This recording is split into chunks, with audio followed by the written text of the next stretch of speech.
as the debate about healthcare reform rages on between pundits and politicians on Capitol Hill. Grow the Hope, a local community organization, is bringing ordinary citizens together with a series of healthcare house meetings, such as the one held in late June at the Millennium Bible Fellowship in Lanham, Maryland. Well, I wanted to hold this healthcare meeting, first of all, because it was a perfect opportunity to bring people together around service. People are hungering for something that is both community action, political action, and social, that people want a way to interact with others who are active and engaged. There's such an excitement in Prince George's County about the community being a part of the response to the healthcare needs of our neighbors. So this was a good opportunity to serve, but also to educate. The meetings brought citizens together with politicians and experts to keep the public informed about the pending congressional healthcare legislation. I'm currently the health officer in Prince George's County, so it's a joy to talk about healthcare. What is every citizen's right for access to care? Most industrialized nation on earth, but we're far down the list as far as how we compare to the health and well-being of other individuals who live on this planet. It's important for community events like this to know and understand the complexities of the healthcare reform debate. What the president is advocating is a healthcare plan that allows for a government-sponsored insurance program to operate in competition with the private insurers. It's a system in which you have a government-operated insurance plan or a government-sponsored insurance plan competing with the private sector to keep them honest.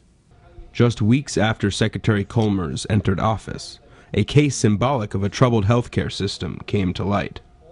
3 weeks into office, a 12-year-old boy, Diamante Driver, died of untreated dental disease here in Prince George's County.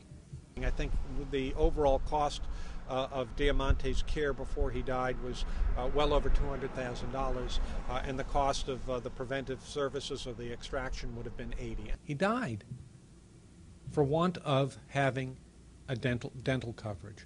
The value of preventive services and getting regular dental care, that message is something that we have to get out to people. The forum allowed attendees to not only take an active role in reworking the nation's healthcare system, but also to participate in improving their own health and well-being. These house parties have allowed for that direct individual interaction. Having discussions like this is a good way to energize people and to get them connected to their political leaders. Getting the community to be aware of these issues as well as coming up with strategies to help address them is of the utmost importance. So this was a combination. We talked about the policies, but we also talked about personal responsibility, how to take care of yourself, how to take care of your diet, how to exercise. People could come, they could have blood pressure screenings and get memberships to the gym, but we could also talk about healthcare issues that are of concern to us here in Prince George's County, in Maryland, and in the country. Pamela Newton, one of the volunteers helping attendees to add to the National Bone Marrow Registry, knows all too well the dangers and triumphs of the current healthcare system. At the age of 5, I was diagnosed with sickle cell anemia.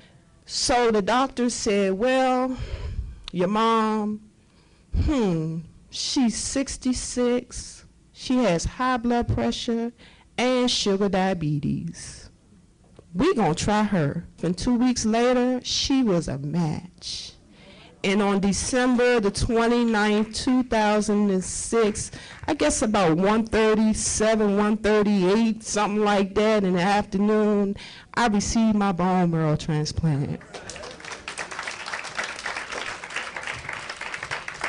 So now they say that I'm the first adult patient to be healed of sickle cell anemia. I wasn't doing it to break no records. I was just trying to save my life. The healthcare house meeting educated and empowered the community and allowed them to convey the people's opinion by participating in the debate to improve America's healthcare system. Don't forget it, friends. We are not alone. We are powerful beyond our understanding. We have the power to control our own destiny if we are educated, if we're informed, if we are involved. It's a community effort. One person cannot do it alone. There's energy out there. There's so much energy and so much passion, and we can't let this go. We cannot let this go. It's our job as the community to jump on board to help one another.